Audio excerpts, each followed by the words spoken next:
We'll offer this to you in stage by stage because pandemic is on. First concern is how to perk up the immune system. Today studies have been done in Harvard Medical School to show how this simple process called Kriya enhances your immune system and also improves your lung capacity and definitely alters the way oxygen distribution happens in the system and maintaining your oxygen levels and keeping your immune system is the most important thing that you need to do right now. For this, you must start Kriya, and there's another process called Yoga Namaskar, which is very, very vital to activate your neurological system to a certain level of exuberance. Neurological exuberance, what it means is, human experience is far more rich compared to the experience of other creatures on this planet, essentially because our neurological system is far more evolved. So people are trying to get their neurological system up either by drinking a coffee or sniffing cocaine or something else because they understand by invigorating the neurological system, an exuberant experience happens. Here we will teach you something, if you do it for a few weeks, you will see your neurological system is up naturally and your whole experience of life is so exuberant. We are right now, for this particular event, we are focusing on 4 simple practices. One practice mainly aimed towards upping the immune system. Another process aimed towards creating exuberance in the neurological system. Another practice to increase the oxygen levels in the blood flow that is happening in the system. And another practice to give you equanimity of mind. When I say equanimity of mind, you must understand that essentially people are using one dimension of their intelligence which is called as intellect. See right now, how many complex functions are happening on your cellular level? How much chemical activity is happening? How much neurological activity is happening? Are you doing this all consciously with your thought? No.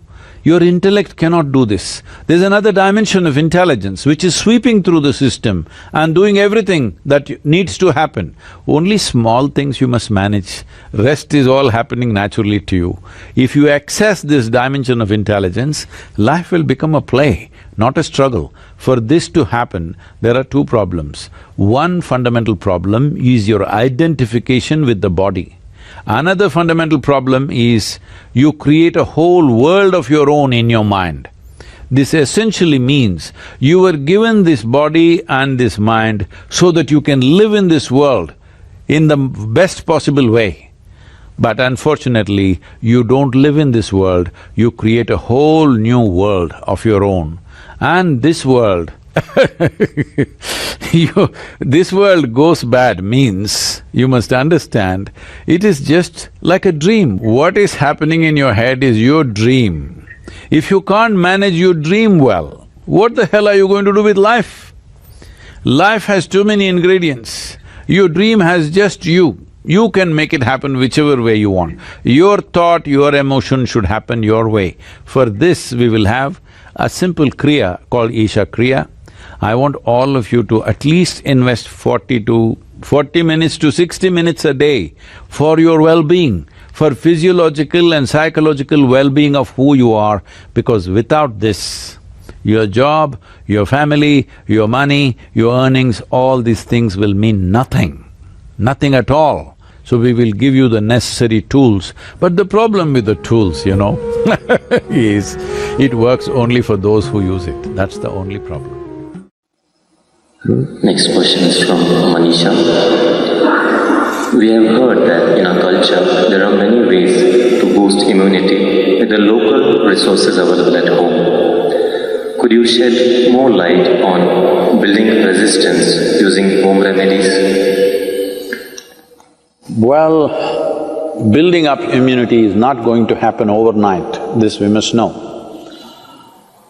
Generally, I believe for a variety of reasons, looking at the lifestyles, looking at the food patterns, I think this must be checked, this must be medically checked. I think southern Indian people are having a better immune system than a whole lot of other people in the world, simply because of the food patterns and the practices and the weather and various other aspects.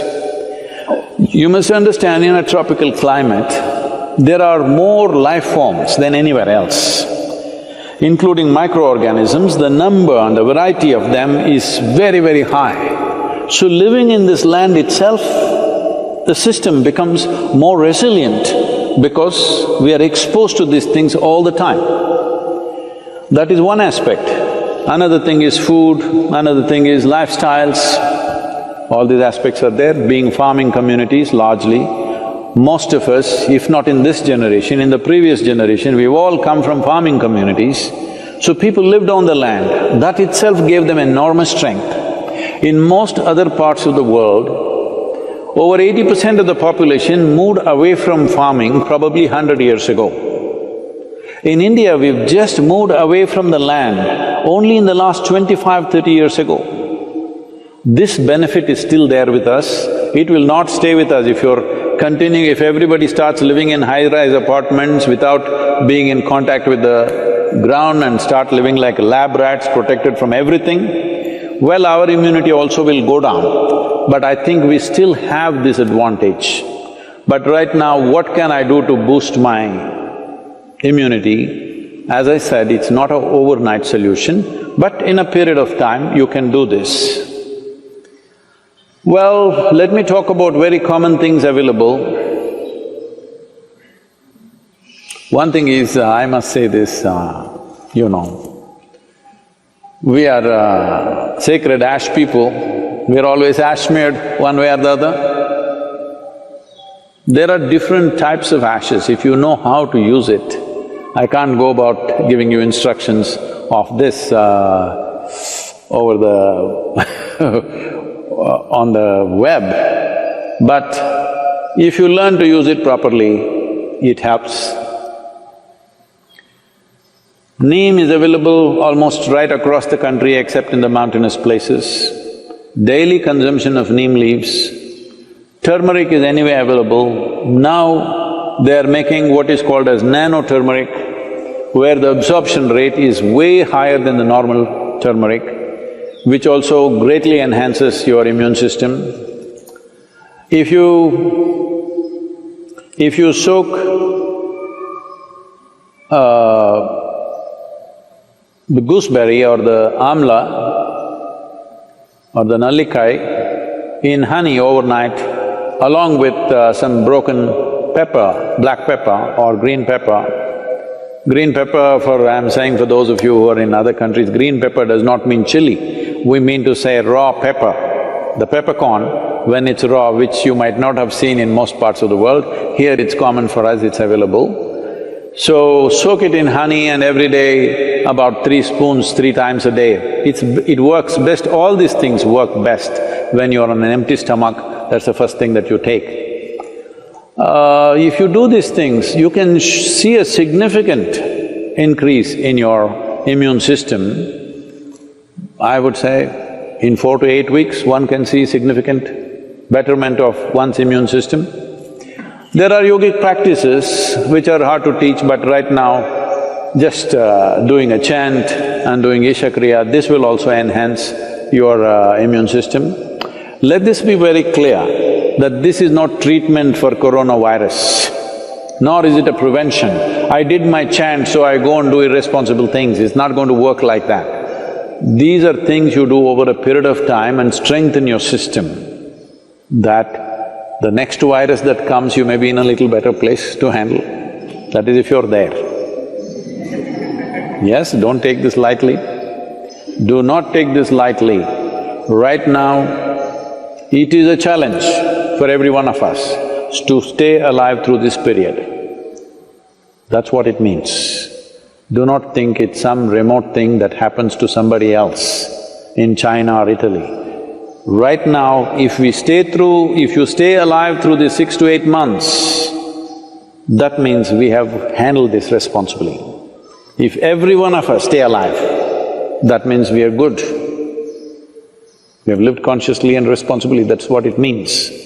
This is what unfortunately the governments have to enforce by force, because a whole lot of people don't seem to realize that this is necessary, and they think this is some fiction. This is not fiction. This is an imminent danger that we need to handle properly.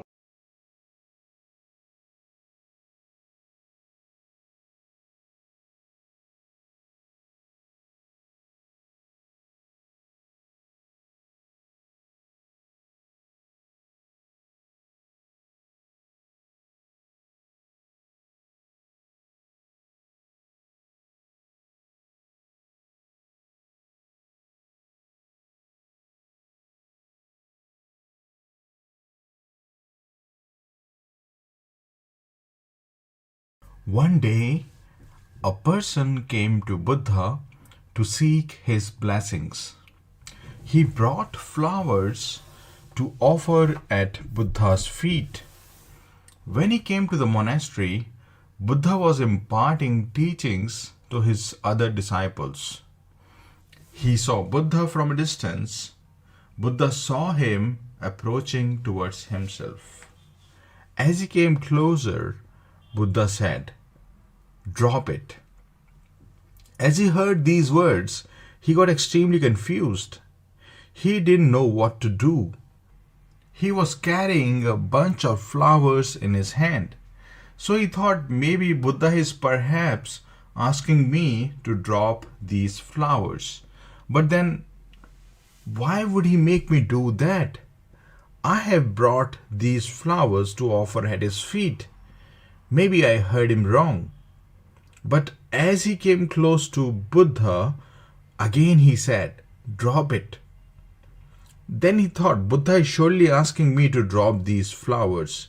So he dropped those flowers immediately after hearing "drop it" the second time.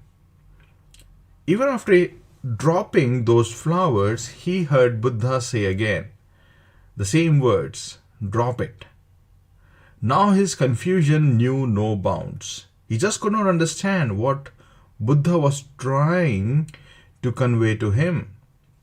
Then he fell at Buddha's feet, requesting him to enlighten his mind. Buddha said, "I did not ask you to drop flowers. I asked you to drop the one who was bringing those flowers. If you can drop the one who was carrying the flowers, you would yourself become Buddha."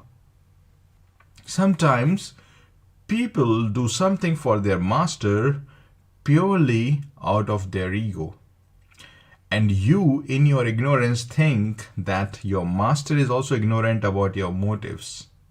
A true master knows all about you, and he would do anything to crush your ego. He would go to any length to deal a lethal blow to your ego, to rid you of your ego. And when the master does it, don't think he is being hard on you. He is doing it out of compassion. He is doing it out of love for you. He is doing it because that's the thing which is at the root of your suffering. And that's also the thing which hides your divine, infinite nature from yourself. Your suffering can come to an end only when you recognize who you truly are beyond this body-mind complex. You are already divine. You are already infinite. The only thing required is to kill the ego in you. The divine, infinite you can take birth only on the graveyard of your ego. Only when the ego dies can you be reborn as the divine, infinite being. And when I say kill the ego, I don't at all mean fight with the ego. That way, you can never go beyond it. You can go beyond it only by recognizing it. Let me briefly tell you what is this ego. In the simplest of words, it is the I thought in you. aham vritti. In Sanskrit it is called. Close your eyes right now and mentally say, I. Did you hear the I? That is the ego I'm talking about. That is the cause of your suffering. That is the cause of your bondage. But out of your ignorance of your true nature, you take this I thought to be yourself. And you have attached all sorts of things with it. You have attached the body with it.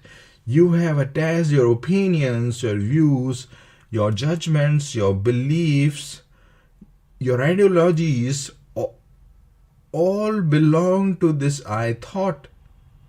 If you can recognize this, it's a big leap on the spiritual path. The essence of all spirituality is to seek the source of this I thought. From where does it rise? If you seek its source, you will find yourself. If you seek the source of this I thought, you will discover yourself as the divine infinite being.